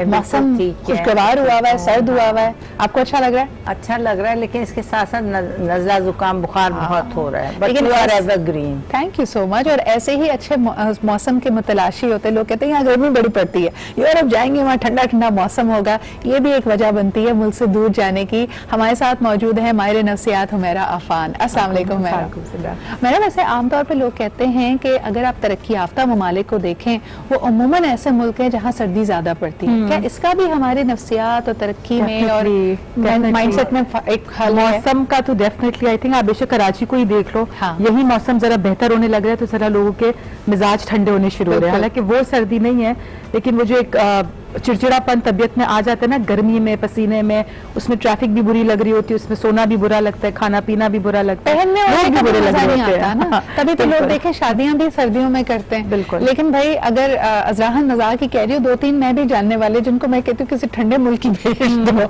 हमारे इर्द गिर्द ऐसे जरूर लोग होते हैं। अच्छा जी, और अक्सर ऐसे लोग प्रोफेशनली पाए जाते हैं। हमारे साथ मौजूद हैं अरसलान लारेक। अस्सलाम वालेकुम। Your certified trainer from British Council, Navitas Pakistan में भी आप काम कर चुके हैं, बहुत बहुत शुक्रिया। अच्छा, ये रुझान अरसलान हम वर्किंग क्लास में भी देख रहे हैं, ख़ास तौर पे वो नौजवान जो मल्टीनेशनल्स में काम करते हैं, 1-2 साल के बाद विद इन अपने नेटवर्क में ही कोई बैरून मुल्क की अपॉर्चुनिटी ढूंढने लगते हैं। ये सिर्फ और सिर्फ एक्सपीरियंस को बिल्डअप करने की वजह है, या उनको लगता है कि ग्रो करने के लिए, आगे बढ़ने के लिए ये बेहतरीन तरीका है? आई थिंक एक जो चीज़ प्री डोमिनेंट होती है ना, हम लोग जब चीजें देखते हैं, हम लोग अक्सर सारा वक्त अपने आप से ही बातें कर रहे होते हैं। आई थिंक एक जो इंसान बात करता है सबसे ज्यादा वो अपने आप से ही कर रहा है, एंड उसके अंदर अगर 60,000 थॉट्स आ रहे हैं तो वो इन्फ्लुएंस भी होते हैं, influence by the number of चीजें, जो फैक्टर्स हम लोग टीवी पे देखते हैं। एंड इट्स ओके अगर कोई एस्पायर कर रहा है to go abroad and everything, अगर वो इफ ही फील्स और शी फील्स कि वो कर सकते हैं, I think they should really definitely give it a try, क्योंकि जाके पता तो चल जाएगा ना एटलीस्ट कि how it is। ये बिल्कुल भी वो वाली डिबेट नहीं है अरसलान जिसमें हम कहें कि जी brain drain versus brain gain. हम तो समझने की कोशिश कर रहे हैं कि जो बाहर जाता है उसके जहन में क्या होता है, उसको लगता है जिंदगी बहुत खूबसूरत है बाहर। It is like I said कि ये फिनोमेना जो होता है हम लोग सोसाइटी से इन्फ्लुएंस करते हैं। Of course एक बच्चा किस एरिया में ब्रॉट अप हुआ है, क्या उसका कल्चरल कॉन्टेक्स्ट था, how did the parents raise them, उसने स्कूल एंड एजुकेशन इंस्टीट्यूशंस में क्या सीखा। ऑफ कोर्स काफी सारे लाइक फॉर एग्जांपल जब मैं एक्चुअली ट्रांजिटेड कि मैं अब्रॉड जाके वहाँ पे सेटल हो जाऊँ, बट टेक्निकली मेरे काफी सारे फ्रेंड्स आर वेरी सक्सेसफुल, वो सिर्फ पाकिस्तान में रहते हैं। लेकिन एक बात तो है, जिन लड़कों को आप पढ़ने के लिए या काम करने के लिए बाहर भेज देते हैं, उनको खवातीन, जो घर की खवातीन है, उनकी कदर ज्यादा होती है, क्योंकि वो जरा खुद हाथ पैर चलाने के जब आदी होते हैं ना, खुद अपना नाश्ता बनाना पड़ता है, खुद अपने कपड़े धोने पड़ते हैं। लेकिन आई एम श्योर कि कुछ कॉलर्स मेरे ऐसे भी होंगे जो कहेंगे भाई 10 साल रह के आए हैं, बाहर कोई फर्क नहीं पड़ा, वैसे के वैसे ही है, जो सोच यहाँ पे थी वही सोच वहाँ पर भी है। एक हमारे साथ मौजूद है, उनसे बात करते हैं। हेलो जी, अस्सलाम वालेकुम। जी वालेकुम अस्सलाम, राशिद बोल रहा हूँ। क्या हाल चाल है राशिद साहब आपके? आप ठीक है? अल्हम्दुलिल्लाह बिल्कुल ठीक ठाक। आपके सब मेहमानों को अस्सलाम वालेकुम। वालेकुम अस्सलाम। और अच्छा, पहले तो मैं ये बताऊंगा, बड़ा अच्छा टॉपिक है वो। मैं मिसेस खान का मैं बड़ा फैन हूँ, मैं माशाल्लाह बड़ी उनकी। मिसेस खान की अपना एक फैन क्लब है, and I am so glad that हम सब उसका पार्ट है। बिल्कुल, और मैं इसलिए भी मानता हूँ कि उन्होंने बड़े बड़े लोगों को शादी के घाट उतारा है। इसमें इनकी बड़ी एक्सपर्टीज है। अच्छा, बात ये है कि मेरे 2 भाई बाहर हैं, लेकिन अच्छा थोड़ा सा डिफरेंस देखा है कि यहाँ लोग वहाँ लोग आउट जॉब करते हैं तो उन्हें कोई फर्क नहीं पड़ता, जो लोग उसका कोई मतलब कोई मजाक भी नहीं उड़ाता। यहाँ ये थोड़ा सा प्रॉब्लम है, शायद इस वजह से भी लोग जाना चाहते हैं, और थोड़ा अपनी करेंसी का भी फर्क होता है कि जल्दी लाइफ स्टाइल चेंज हो जाए हमारा। ठीक है, तो ये है। लेकिन मुझे सिर्फ उन लोगों पे होता है कि जो यहाँ इतने काबिल पढ़े लिखे होते हैं, एक्सपर्ट होते हैं, वो अपने मुल्क में रहने की बजाय फिर बाहर जाने को तरजीह देते हैं। उनको थोड़ा सा अपना। एक चीज हमने नोटिस किया, और आप बताइएगा कि आपको ऐसा लगता है या नहीं, कुछ लोग बाहर बहुत लंबा अरसा गुजारते हैं लेकिन उनकी सोच बहुत फरसूदा होती है, यानी वो उस नए कल्चर को ना पूरी तरह अडॉप्ट करते हैं ना पूरी तरह रिजेक्ट करते हैं। अपने घर के बाहर वो उसको अडॉप्ट करते हैं, अपने घर के अंदर उन्होंने एक 1970 का पाकिस्तान बसाया हुआ होता है। बिल्कुल बिल्कुल, वो बिल्कुल सही है, वाकई बात, मतलब बड़े स्ट्रिक्ट होते हैं इस मामले में, ऐसा नहीं होना चाहिए, रिजिड नहीं होना चाहिए। बिल्कुल, बहुत शुक्रिया राशिद साहब कॉल करने की। एक और कॉलर हमारे साथ है, उनसे भी बात करते हैं। हेलो, अस्सलाम वालेकुम। वालेकुम अस्सलाम। कौन साहिबा, कहाँ से बात कर रही हैं? मैं मिसेस फहीम बात कर रही हूँ लाहौर से। क्या कहेंगी मैम? मैं ये कहना चाहती हूँ कि मैं आज का जो टॉपिक है वो बड़ा अच्छा है, थैंक यू। लेकिन मैं ये कहना चाहती हूँ कि मैंने भी बड़ी कोशिश की अपने बच्चों को पाकिस्तान ला के सेटल करने की, लेकिन यहाँ का सिस्टम, यहाँ की वाकयात, यहाँ के हालात इतने मिसमैच हैं कि लोग बिना बच्चे यहाँ से सेटल होने नहीं चाहते। जो बच्चे बाहर पैदा हुए हैं, वहाँ पले वाले हैं, उन्होंने एक सिस्टम देखा है, एक तरीका। आप ये भी देखें मैम, कहा जाता है कि बच्चे अगर अपना बैचलर्स मास्टर्स पढ़ाई के लिए बाहर चले जाएं, जो उनको मेरिट की कदर, रूल्स एंड रेगुलेशंस, एक माहौल बाहर मिल जाता है, वो बेचारा वतन वापस आके अपसेट ही रहता है। ये सही है बात? तो घर से बाहर निकलते हैं तो हर चीज में उन्हें ऐसी परेशानी उठानी पड़ती है, हर चीज इसमें अपनी जगह से होती है, जिसकी वजह से सही लोग जो है परेशान, बच्चे परेशान हो जाते हैं और वो चाहते हैं कि हम बाहर चले जाएं। और ये मैंने बहुत कोशिश की, हालांकि थैंक यू सो मच। और आपकी इस प्ली को भी रखेंगे कि पेरेंट्स बच्चों का अच्छा चाहते हैं, लेकिन फिर क्या किया जाए, यानी पूरे वालिदैन को भी बाहर बुला लिया जाए, उनके लिए फिर उनको अप्रूव करना कि उनका एक निजाम बना हुआ है, दोस्त अहबाब मोहल्ला जानने वाला, वहाँ पे हर चीज में लेकिन मिसेस खान पे डिसिप्लिन बहुत है वहाँ पे, हर चीज टाइम पे, time is money, money is time, जैसे हम कहते हैं, वहाँ टाइम की कदर है। हमें यहाँ टाइम की कदर नहीं है। दे डोंट नो कि टाइम भी एक फैक्टर है, very important in your life. अगर आप टाइम ही जाया कर रहे हैं, जैसे यहाँ की औरतें 11 बजे 10 बजे 9 बजे बुलाए, 11 बजे शादियों में जा रही हैं, 1 बजे तक, आपकी कितना टाइम वेस्ट हो रहा है, एनर्जी वेस्ट हो रही है आपकी, कितना ये बिजली वेस्ट हो रही है। जो बात कॉलर ने की, उन्होंने कहा कि मैंने बड़ी कोशिश की, बच्चे बाहर हैं, वालिदैन है तो उनका दिल चाहता होगा, बच्चे अगर बाहर सेटल हो गए हैं तो भी बच्चों को क्या करना चाहिए? ये भी ज्यादती होगी कि पेरेंट्स का सारा दोस्त अहबाब का हल्का छुड़वा कर उनको अपने पास बुला लिया जाए, और फिर बूढ़े माँ बाप घरों में अकेले बैठे होते हैं बाहर, उस वक्त क्या करना चाहिए? नहीं, उधर औरतें, बूढ़ी औरतें भी आपस में मिलती हैं, सब और लोगों की होती हैं, and they try to mix up. अब तो उधर बाहर बहुत औरतें हैं, लाइक तो आसपास की बूढ़ी औरतों से वो गपशप मारती थी, चली जाती थी, और पीछे बैकयार्ड्स में वो लोग अपनी सब्जियां उगाती थी, सब्जियां अपने आलू, शलजम वगैरह, टमाटर वगैरह, हरी मिर्ची, ये सारी चीजें। जो बच्चे अपने बूढ़े वालिदैन को बाहर नहीं बुलाते कई साल सेटल होने के बाद, वो सिर्फ बहाने बना रहे हैं। नहीं, बाहर जो यहाँ रह जाते हैं, जो पेरेंट्स यहाँ पे होते हैं, खुद बच्चे बाहर होते हैं और कहते नहीं आप सेट नहीं हो पाएंगे, मुश्किल होगा, ये सब होता है। देखे ना, उधर इतनी सर्दी होती है कि आपके घुटनों में तकलीफ ज्यादा हो जाएगी और बहुत से मसले मसाइल हो जाएंगे, then you are left behind. सारा वक्त आप बाहर देखते होंगे कि कब आ रहे हैं, कब आ रहे हैं, और मेरा ख्याल अगर आप उधर से इतना पैसा भेज रहे हैं, then they are very happy, और once in a while they can go and visit. बस ये होता है कि अगर कोई हेल्थ कंडीशन है हमारा, तब एक गिल्ट फैक्टर दोनों तरफ होता है। फिर बच्चे कहते हैं कि भाई पैसा तो आ रहा है, लेकिन तुम्हारा साथ होता तो अलग बात थी। एक सिद्रा, एनवायरमेंट अडेप्टेबिलिटी की भी बात है, फ्लेक्सिबिलिटी की, कि कौन, हर इंडिविजुअल कौन कितना फ्लेक्सिबल है कहीं भी एडजस्ट करने के लिए, कौन कितना रिजिड है और बोले कि हमसे तो सेटल नहीं हुआ जा रहा। मौसम हो, चाहे खाना पीना हो, जवानी में हो जाती है चीजें, बुढ़ापे में आदत पकड़ी हो जाती है ना, इसलिए इसीलिए रिजिडिटी आ जाती है। और कुछ जैसा आपने बोला, कुछ औरतें उस उम्र के अंदर भी जाके वहां पे वो अपने आप को सेटल कर लेती हैं, वो कुछ ना कुछ अपने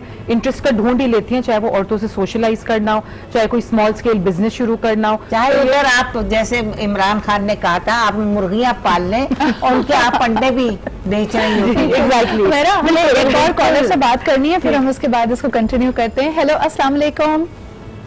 वालेकुम सलाम जी, कौन साहिबा कहाँ से बात कर रही हैं? जी, मैं मुजफ्फर बात कर रही हूँ। मैं बात करना चाहूँगी इस सारी जो जी बिल्कुल कहिए जो है जी, मैं ये कहना चाहती हूँ कि हम बच्चों को बहुत अच्छे एनवायरनमेंट में, बहुत अच्छे स्कूल्स में तालीम दिलवाते हैं जी, और उन्हें प्रोफेशनल तालीम भी बहुत अच्छी दिलवाते हैं।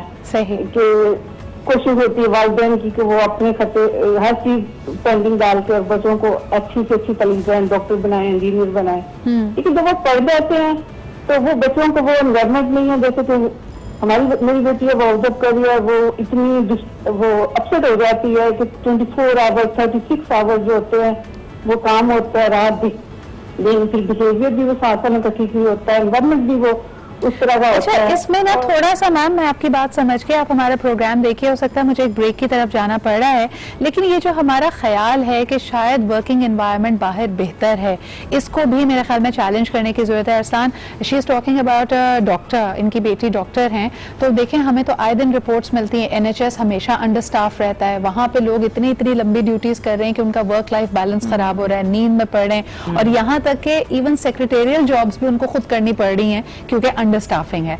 तो इस पे भी जरा बात करेंगे कि ये जी दूर के ढोर सुहाने, the grass is always greener on the other side, क्या हमें लगता है कि ऐसा मसला नहीं है? रेसिज्म का भी शिकार होते हैं आप कई ममालिक में जाकर, इस पे बात करते हैं एक छोटे से ब्रेक के बाद।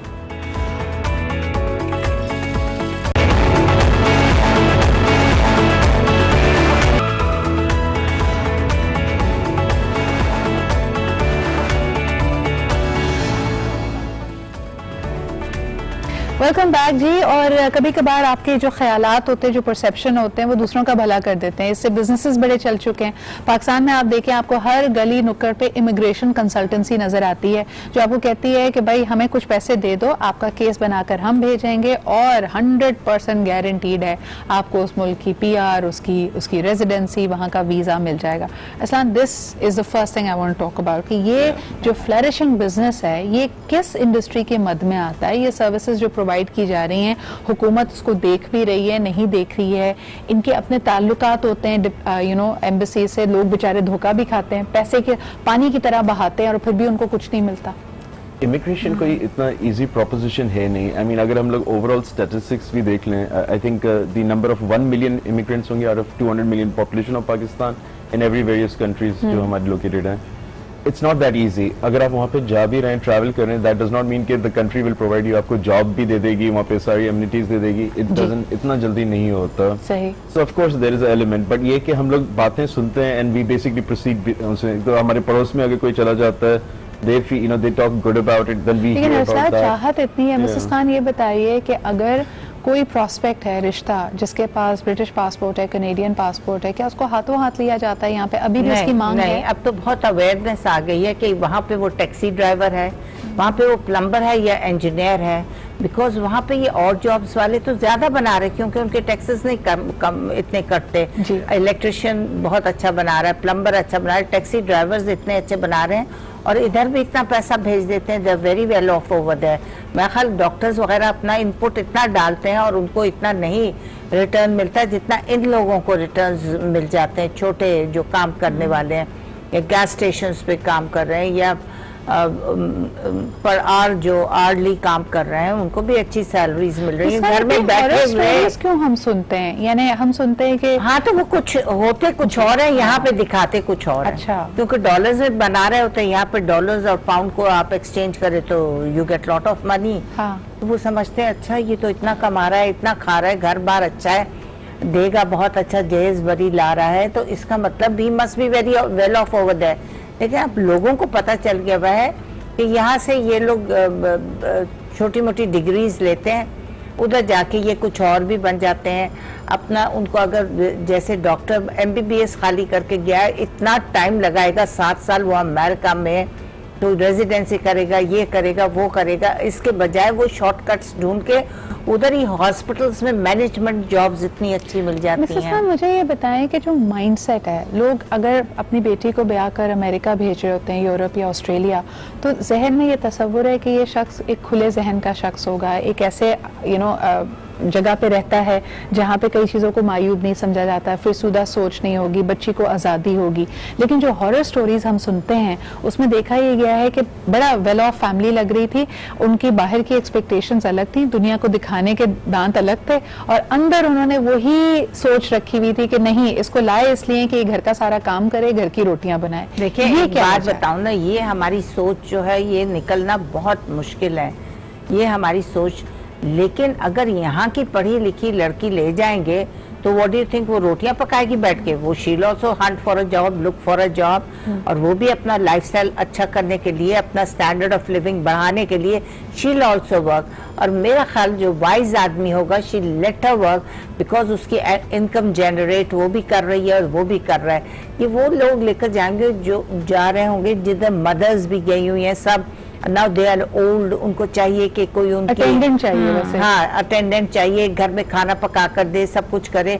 और आप देखें एक आदमी लिमिटेड पैसा ला रहा है तो वो वेल ऑफ भी नहीं होंगे until unless both mother and fathers are not working, you cannot live there. Now even here also, Mrs Khan, कि आपको अगर आप इस तरह के किसी अरेंजमेंट में पढ़ रहे हैं, चाहे वो लड़का हो या लड़की हो, आपको अपने हुकूक पता हो। और यहाँ तो हम शायद कई चीज़ों को रिपोर्ट करने से घबराते हैं।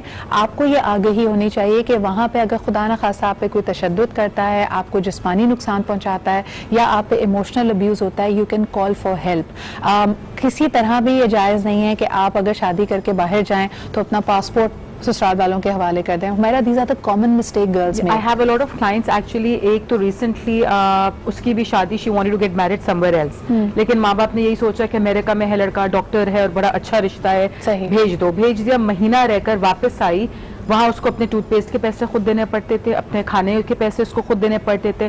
जो शादी के पैसे जमा कुंजी वो लेकर गई थी यहाँ से, जो सलामी की वो उसने महीना चलाया, उसने पासपोर्ट अपना किस तरीके से निकाला और पाकिस्तान आई एंड देन इवेंचुअली इसकी डिवोर्स हो गई महीने में ही। आपकी शादी वहाँ पे रजिस्टर होनी चाहिए। He was a doctor, but बात वही सारी आ रही थी ना कि काम करने उसको नहीं दे रहे थे और घर का काम ही करो, पैसे नहीं दे रहे थे। एक तो इसमें टेल साइन ये होता है ना, जो बहुत उजलत में हो, जो हथेली पे सरसों जमाने की बात करें ना कि अभी अभी आया है लड़का, आ गया है, बस आज ही निकाह कर दें, तो that's should be a red flag, है ना मिसेस खान? बिल्कुल। और आई थिंक जो थोड़ी बहुत एक सेंस आ भी रही होती है लड़की को कि नहीं यहाँ का माहौल फर्क है, वहाँ का I will not be able to adjust, या लड़का सही नहीं लग रहा बिकॉज उसका एनवायरनमेंट वहाँ पे टोटली फर्क है, उसको उनकी जो गट फीलिंग है थोड़ा सा उस पर भी ध्यान देना चाहिए। जैसे एक दो चीजें तो आप प्रैक्टिकली कर लें। अगर आपकी शादी यहाँ पे हो रही है, मेक श्योर कि शादी फॉरेन में जाके आपकी रजिस्टर जरूर हो। आप कोई शॉर्टकट ना लें। अगर आपका स्पाउस वीजा नहीं आया है, अभी आपका पेपर वर्क नहीं है, तो बच्ची फिर भी घर पर है, उसको विजिट वीजा पे बाहर जल्दी धकेलने की कोशिश ना करें। तीसरी चीज, अगर आप बच्ची का वीजा अप्लाई कर रहे हैं, खुदारा घर पे भी किसी शख्स का एक और का वीजा लगवा लें कि कोई दुख सुख का मामला होता है, कोई पहुंच तो सके। आमतौर पे वो कहते हैं कि वहां हम जाएं कैसे, और फिर माँ बाप बोलते हैं बेटा नई जगह जरा निभा लो, सेटल कर लो। वो उसी टाइम सेटल के अंदर ही लड़कियां इतनी पागल हो जाती हैं फिर that by the time they come back they so mentally disturbed कि उनको फिर यहाँ अपनी लाइफ वापस बनाने में, सेटल करने में टाइम लगता है। अब आजकल लड़कियां दे वेरी स्मार्ट, उनको भी पता कि वो एक कॉल करेंगी तो आदमी अंदर हो जाएगा। ये बात भी है, लेकिन पेरेंट्स सपोर्ट नहीं करते ना, इतना ज्यादा मैंने अभी रिसेंटली देखा 2-3 केसेस में कि अ लॉट ऑफ टाइम्स गर्ल्स, यानी एक किसी भी अब्यूजिव रिलेशनशिप की अगर बात की जाए हुमैरा, तो इसमें अच्छे एग्जांपल्स भी आपको मिलेंगे, नॉट टू से कि बाहर से आने वाला हर रिश्ता खराब है, लेकिन आपको कुछ प्रैक्टिकल चीजें, कुछ समझबूझ की चीजें जरूर करनी चाहिए। एक और कॉलर हमारे साथ है, उनसे बात करते हैं। हेलो, अस्सलाम वालेकुम। वालेकुम सलाम, कैसी सिद्रा याहिया बात? बिल्कुल ठीक ठाक याहिया, आप कैसे हैं? अल्लाह का शुक्र, तमाम मेहमानों को सलाम हो। और लेकिन क्योंकि मिसेस खान का मैं भी एक फैन हूँ और इनके लिए मैं एक बात कहना चाहूंगा कि शोला से लपक जाए आवाज तो देखो। माशाल्लाह माशाल्लाह, उनकी बातों में एक बड़ी अच्छी बात है कि नया और पुराना दोनों ब्रांड है। शी नोज एवरीथिंग, उनको पता है कि बाहर क्या हो रही है। लेकिन आपका मौजूद इतना वसी है कि इस पे एक बड़ी बात की जाती है, लेकिन क्योंकि आपने रिश्तों के हवाले से बात की है, तो मैं कहूँगा देखिए कोई भी रिश्ता होकर बाहर से सिर्फ बुनियाद पे ना कर दें कि इसके पास ग्रीन कार्ड है या ब्रिटिश नेशनल है, आप उसकी गो थ्रू जरूर करें, क्योंकि फिर वहां भी बड़े बड़े साइकोपैथ पड़े गए हैं। मैंने देखा है, आप सिर्फ आप और लड़की को इतना वाइज और इतना इंडिपेंडेंट बना के भेजें कि अगर उसको कोई प्रॉब्लम हो तो वो आगे कुछ आगे बढ़ के कुछ कर सके। मेरा सवाल ये है, एक सवाल मेरा और है जो इससे रिलेटेड नहीं, लेकिन सवाल ये कि जो लोग बाहर चले जाते हैं, लोग अपनी मेहनत से बच्चों को पढ़ाने के लिए भेज देते हैं, बड़ा पैसा खर्च करते हैं, लेकिन वो जाके फिर अपने माँ बाप को भूल जाते हैं और वहां की दुनिया में ऐसे गुम हो जाते हैं कि उनको कुछ याद नहीं है। बिल्कुल बिल्कुल सही कह रहे हैं। अच्छा, एक ये भी होती है बात कि आप जिस वक्त पाकिस्तान को छोड़ के गए हैं, आप या आपके वालिदैन, पूरा खानदान अगर जाता है, पता नहीं उनको लगता है कि कोई टाइम मशीन है और वहां पे वक्त रुक सा गया है। थैंक यू सो मच याया फॉर दैट कॉल। असलान, अक्सर लोग अगर 1980 में या 1990 में गए थे तो उनके जहन में पाकिस्तान वही है। अभी भी वो पाकिस्तान जब अपने दोस्तों से, रिश्तेदारों से शॉपिंग करवाते कहते हैं अरे पाकिस्तान इतना महंगा हो गया, उनको यकीन ही नहीं आता। अच्छा, हमारे यहाँ मॉल में आएंगे तो कहेंगे अरे पाकिस्तान में भी हम मॉल होने लगे। ये डिस्कनेक्ट क्यों है? आई थिंक ये disconnect, I think this is a good thing. ये अच्छी भी चीज है क्योंकि टेक्निकली जितने भी फॉरेनर्स भी पाकिस्तान में, कभी आपने देखी वीडियोस जब फॉरेनर्स कम पाकिस्तान, इतना खूबसूरत शहर है, उनको ये दे सेटल विद हर चीज जो यहाँ पे हो रही है। आई थिंक एक लेंस होता है, जब हम लोग भी अब्रॉड जाते हैं, हम भी चीजों को देखते हैं तो हम लोग उस जोन में आ जाते हैं। आई थिंक ज्यादा जरूरत ये है कि we appreciate who we are, जो हमारा कल्चर है, and I think we should focus on nurturing. I think जो ज्यादा प्रॉब्लम है, व्हाट यू आल्सो से, आप जो अपने काफी शोज में बोलती हैं कि हम लोग अपनी फैमिलीज में एक नर्चरिंग का माहौल बनाएं, ये बताएं कि अब्रॉड क्या हो सकता है, what is also there in our Pakistan. और पाकिस्तान hasn't changed. अच्छा, मुझे बताएं जो लड़कों की वालदाएं होती हैं, जो अम्मियां होती हैं, उनको इस बात पे, यानी वो हर एक के सामने बेचारी यही दुखड़ा रोती है कि मेरा बेटा जो बेचारा बाहर चला गया, बेचारा बाहर चला गया, उसको वहाँ खाना भी खुद पकाना पड़ता है, घर भी खुद साफ करना पड़ता है, कपड़े भी धोने पड़ते हैं। Feeling sorry for those boys, हम क्यों हमें बार बार ये एहसास दिलाया जाता है? क्योंकि इधर मदर्स ने उनको इतना स्पून फीडिंग और पैम्पर किया हुआ होता है, और हर चीज जब वो आएगा, बच्चा दफ्तर से आ रहा है या बाहर से पढ़ के आ रहा है, तो everything is everything is ready for the child, everything is ready for the boy or the girl. यहाँ तक कि उनके कपड़े वपड़े धुले हुए होते हैं, खाना तैयार होता है, बस ही just to come and eat और फिर पढ़ने लग जाओ या रेस्ट करो, फिर ट्यूशन पे चले जाओ और आओ और फिर पढ़ो लिखो या दोस्तों में जाओ और सो जाओ। बड़ी कोई मेहनत कश जिंदगी गुजार रहा है लड़का।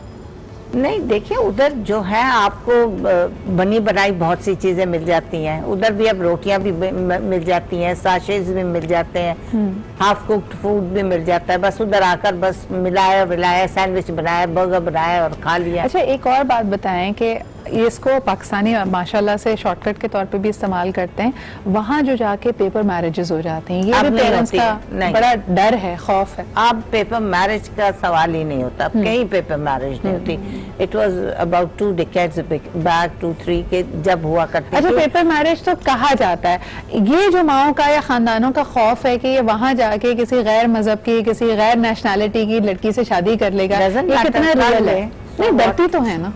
नहीं, वो औरतें बहुत अच्छी भी साबित होती हैं। हमारी तो भाभी बहुत अच्छी है जो फॉरेनर है, हाँ। इसमें कोई वो नहीं है, क्योंकि we are open to it. यहाँ पे अगर लड़का अपनी शादी कर लेगा मजे अपनी पसंद की तो क्या है, अगर उधर कर लेगा और उसको मुसलमान कर लेगा, वो ज्यादा बेहतर होती है हमारी पाकिस्तानियों से। The families to the same prospect for their girls. लड़की बाहर पढ़ने गई है, उसकी अगर वहाँ किसी से शादी हो जाती है, बहुत हो रही है। नहीं, और खुशी खुशी कबूल कर लेते हैं, कर ही लेते हैं। आई थिंक इवेंचुअली कर लेते हैं, बिकॉज इतना with social media, with international news coming in, with सबके माइंडसेट्स इतने चेंज हो रहे हैं, ब्रॉडन हो रहे हैं थोड़े से, वो दामाद बहुत अच्छे हो रहे हैं। आपको पता है वो बाहर के दामाद जो कन्वर्ट्स है ना, मेरी क्योंकि कजन्स मेरी 3rd जनरेशन वहाँ कनाडा, टोरंटो, मॉन्ट्रियल वगैरह में, तो those girls they don't want to come and get married. उन्होंने उधर सिखों से भी शादी की हुई है, कैनेडियन से भी शादी की हुई है, अमेरिकन को सबको मुसलमान करके शादी हुई है, और एक्सीलेंट बच्चे हैं वो। अच्छा, एक्सीलेंट दामाद। बिल्कुल सही बात है कि एज लॉन्ग एज, कि मेरे ख्याल में चाहे लड़का हो या लड़की, हमारे यहाँ अभी भी ये जवाबित जरूर है कि लोग प्रेफर करते हैं कि भाई कन्वर्जन जरूर हो जाए, यानी कलमा पढ़ा हुआ हो, मुसलमान हो, ताकि कि कलमा हो, मुसलमान हो, बाकी के ऊपर कमाता सही हो, बाकी अच्छा इंसान हो। तो जो इतनी डिटेल थी ना कि इस एथनिक बैकग्राउंड का हो और ये ना हो और घर इतना हो और गाड़ी, वो सब अब जरा एक साइड पर हो गया। बड़ा क्या रिक्वायरमेंट्स होती थी कि लड़ने के लिए एक जुबान होनी चाहिए, जब तक उर्दू में नहीं लड़ेंगे मजा नहीं आएगा, लेकिन अब हमने ये रिलैक्स कर दिया ये वाला रूल। इसी के साथ एक छोटा सा ब्रेक लेते हैं, वापस आएंगे, इस पर मजीद बात करेंगे, हमारे साथ रहें।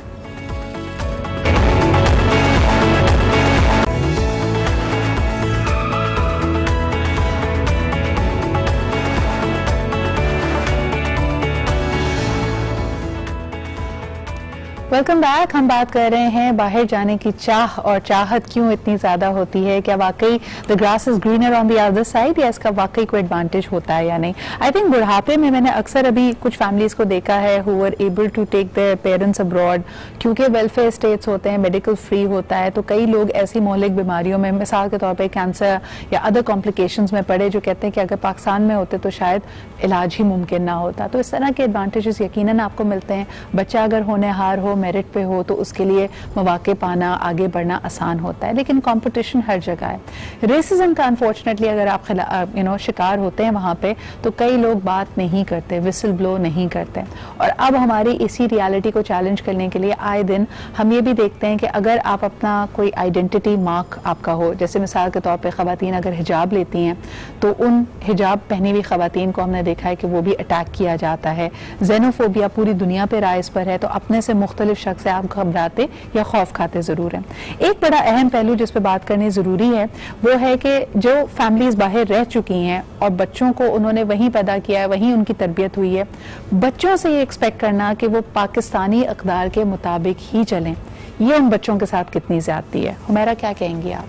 ये पेरेंट्स की अपनी नीड है, सिंस वो इतना डिटैच्ड है अपने मुल्क से, अपने शहर से, अपने इन्वायरमेंट से, अपने कल्चर से, वो चाहते हैं कि वही चीज़ को रेप्लिकेट करें अपने ही घर के अंदर। इसलिए वो बार बार उनका बोलना कि पाकिस्तान में ये अच्छा है, हमारे मुल्क में ये अच्छा है, kids can't connect with it, because वो रहे नहीं है, वो पले बड़े नहीं, उन्हें वो वक्त नहीं देखा हुआ।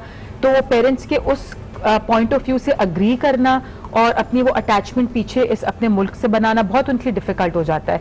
Something they haven't grown up in, जो उनने वो माहौल देखा नहीं, उन्हें वो कल्चर देखा नहीं, उससे आप कैसे उनको फोर्सफुली अटैच करने के लिए पीछे पड़ सकते हैं। जब आते हैं वो एक्सपीरियंस भी बड़ा कुछ हाफ बेक्ड सा ही होता है। मिसेस खान, आप क्या कहेंगी, पेरेंट्स को क्या करना चाहिए जब वो अपने बच्चों को पाकिस्तान लेके आते हैं, पाकिस्तानी कल्चर से कैसे वो उनको वाकिफ कराएं या इंट्रोड्यूस करें? देखिए, जो पेरेंट्स उधर होते हैं वो अपनी कहानियां, अपनी बातें ऑलरेडी बताते हैं, बच्चों को अवेयर करते हैं।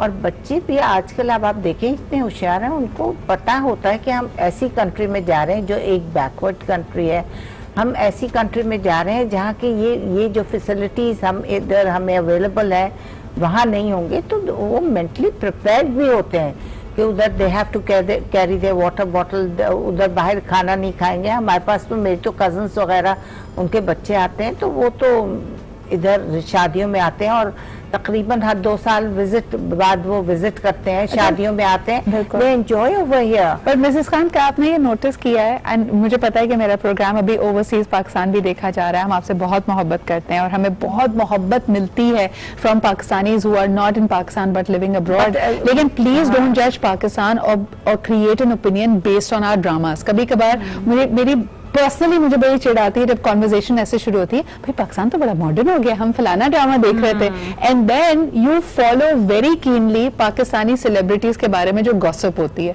तो वहां पे बैठे हुए लोग दो ही बात करते हैं, या तो हमारी सियासत पे बात कर रहे होते हैं या फिर हमारे सेलेब्स की गॉसिप पे बात। हमारी डिटैचमेंट कितनी है वहां से यहाँ से, कि जब लोग कहते हैं कि जब अच्छा तुम्हारे पास ये भी है, तो इधर they are totally trying to be with time and they can not catch up, या तो वो इतना डिटैच होते हैं कि दे गेट सरप्राइज कि अच्छा यहाँ पर मॉल्स भी हैं, यहाँ पर ये भी हो रहा है, यहाँ पर एक और आता है, यहाँ पे बहुत से नौकर होते हैं, उनको बेड में और कमरे में खाना नाश्ता वगैरह प्रोवाइड किया जाता है, जो कि वहाँ पे वो एक बहुत बड़ी ऊंची फैमिलीज को ये चीजें नहीं मुहैया होती जो यहाँ पे उनको नौकर चाकर मिल जाते हैं। So they want the best of both the worlds. वहाँ का सिस्टम भी चाहिए और पाकिस्तान की आराम और आसाइश भी चाहिए। एक और कॉलर हमारे साथ है, उनसे बात करते हैं। हेलो, अस्सलाम वालेकुम। अस्सलाम वालेकुम। वालेकुम अस्सलाम। कौन साहब, कहाँ से बात कर रहे हैं? My name is Ashraf. जी अशरफ साहब, क्या कहेंगे? आपकी दुआ से ठीक है। I'm a dual national, Canada and Pakistan. Right. Couple of things that I'd like to mention. Ji. And the first thing I'd like to mention is कि भाई जो लोग यहाँ पे well settled हैं, जी, उनको जाने की जरूरत नहीं है। ओके। जैसे मैं आपकी एग्जांपल दूंगा, मेरी मदर जो थी वो प्रिंसिपल थी वुमेन्स कॉलेज की, मेरे फादर ने Pakistan road quality control authority बनाई थी और मैं IBM के लिए काम करता था। जी। मैं गया था पॉइंट्स पे। बिल्कुल। आपका कैसा एक्सपीरियंस रहा वहाँ पे अशरफ साहब? एक्सपीरियंस जो है वो अच्छा नहीं रहा। शुरू में अच्छा था, बाद में ठीक नहीं रहा। ये जो लियोर है ना कि वहाँ के दूर के डोल सुहाने, वो सही है, वो ड्रीम लैंड नहीं है। पढ़ने के लिए अगर आप जा रहे हैं तो पाकिस्तान में भी वही किताबें हैं जो वहां पर हैं। पाकिस्तान का लेवल ऑफ एजुकेशन हायर है।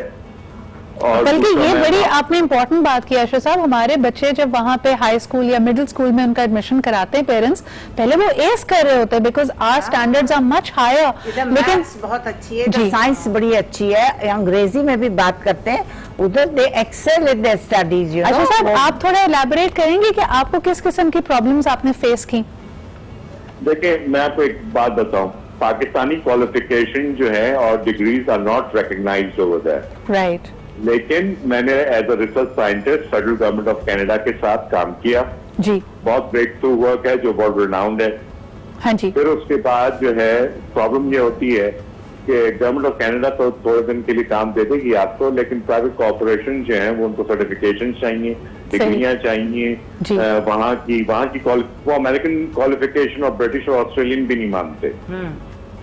तो वो जो रिकग्नाइज कराते हैं उनके तो सिस्टम्स हैं, जो आप अपनी डिग्री भेजिए लोकल वाली और वो उसको रिकग्नाइज करके या उसके बेसिस पे आपको पॉइंट्स देते हैं, वो सिर्फ इमिग्रेशन तक होता है, उसको उस पर काम नहीं मिलता, आप ये कह रहे हैं? जी, काम नहीं मिलता। इमिग्रेशन तक तो ये है कि वहाँ की डिग्री वहाँ पे इक्विवेलेंट नहीं, वहाँ पे आपको 2 साल का या 3 साल का या व्हाटएवर जो आपकी डिग्री क्रेडिट दे देंगे। फिर उसके बाद आपके वर्क एक्सपीरियंस आपको पॉइंट पे बुला लेंगे। सही। फिर कोई फायदा नहीं है जाने का। जो लोग वेल सेटल्ड हैं यहाँ पे, जो लोग इमिग्रेट करना चाह रहे हैं, जो जिनकी स्किल सेट्स हैं, जो पॉइंट सिस्टम पे जाना चाह रहे हैं, वो ठीक है। और जो लोग उस पे जाना चाह रहे हैं, फर्स्ट करें जैसे इन्वेस्टर्स कैटेगरी पे, Pakistan is losing foreign exchange, Imran Khan साहब को एक्शन लेना चाहिए, ये बंद कर देना चाहिए। सही, बहुत बहुत शुक्रिया अशरफ साहब कॉल करने का, अपना एक्सपीरियंस शेयर करने का। इनका कहना ये था कि जो लोग, या तो मेरे ख्याल में इसमें थोड़ा सा वही जो भी थोड़ी देर पहले हुमैरा बात कर रही थी कि आपकी एजिलिटी, आपकी फ्लेक्सिबिलिटी कितनी है। अगर आप यंग एज में होते हैं, आपने पढ़ाई बाहर जाके करनी है, तो जैसे अशरफ साहब ने भी कहा कि आप सर्टिफिकेशंस कर सकते हैं, एक्सपीरियंस हासिल कर सकते हैं, आपके वहाँ जम होने के जो चांसेस हैं, वहाँ पे प्रॉस्परस होने के जो चांसेस हैं वो बढ़ जाते हैं। लेकिन अगर आप यहाँ पे अपने करियर की पीक पे पहुंच चुके हैं, आपने कुछ जमा पूंजी इकट्ठा कर ली है, इस पॉइंट पे आपके लिए वहां पे जाना फ्रॉम पॉइंट 0 स्टार्ट करने के मुतरादिफ है, विच इज डिफिकल्ट, राइट। इसका मेंटल स्ट्रेस क्या होता है हुमैरा? अगर आप यहाँ से बिल्कुल अप्रूव होके बाहर जा रहे हैं तो थोड़ा टाइम तो लगता होगा ना आपको। हम लोग जिस तरीके से काम करते हैं, ऑनेस्टली वो जब ऐसे केसेस आते हैं फॉर थेरेपी ऑल्सो, सिद्धा there are always 2 aspects in a human being. एक जो आप ओरिजिनली हो, जिसकी मैं आपको ब्रेक में बात कर रही थी, रियल सेल्फ की, जो आप इस वक्त जिस मुल्क में रह रहे हो, जो आपकी हैसियत है, जो आप खा पी रहे हो, जो भी सब कुछ है। एक फिर आपका वो आइडियल सेल्फ आ जाता है, जो आपकी ड्रीम्स हैं, जो आपके विशेस हैं, आपके डिजायर्स हैं। कुछ लोगों में वो आइडियल सेल्फ इतना ह्यूमंगस और मैग्नीफाई हो जाता है कि वो हो जाते हैं कि जो उनका रियल सेल्फ होता है उससे वो डिटैच होने लग जाते हैं, and that brings in a lot of emotional. जैसे हमारे यहाँ छेड़ते हुए हम कहते हैं ना, किसी ने अभी इरादा ही किया होता है, यार ये तो अभी से ख्यालों में लंदन में घूम रहा है। वो ख्याली पलाव जो पक जाते हैं, ज्यादा हो जाते हैं, बड़े बड़े पक जाते हैं कि आप भूल जाते हो कि जो आपके हैंड में, हाथ में है, जो इस वक्त आप कर रहे हो, आप उससे भी रह जाते हो, फिर आप उसको भी नहीं मिलता। तो एक आध महीना तो साइट से ही अरसलान गुजर जाता है, कुछ नई नई चीजों से आप पहले थ्रिल फील करते हैं, लेकिन वहां पे भी जब आप रूटीन लाइफ में आते हैं, बिकॉज आप रोज लंदन आए घूमने नहीं जा सकते, आप रोज आईफल टावर पे नहीं खड़े होंगे, so that also hits you. It does it, I mean of course जहाँ तक मैंने अपने पर्सनल, अगर मैं अपना बात करूँ तो I would always get done in 30 days, you know, after 30 days you do miss. It depends on your values. I think if you connect and bond, अगर आप वहाँ पे उनके values में bond कर रहे हैं तो it's good. वरना हम लोग इसको therapies के अंदर कहते हैं inner conflict. Aims on your, you know, you should be having your eye on the goal. बहुत बहुत शुक्रिया, वक्त मेरे पास कम था। Arsalan, Humaira and Mrs. Khan for being here.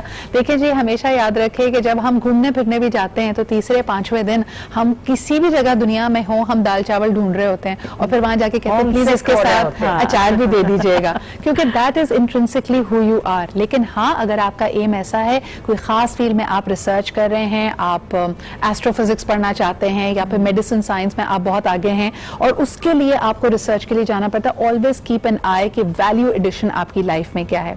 इसी के साथ मुझे इजाजत दीजिए, कल आपसे फिर मुलाकात होगी। अपना ख्याल रखें, खुदा हाफिज।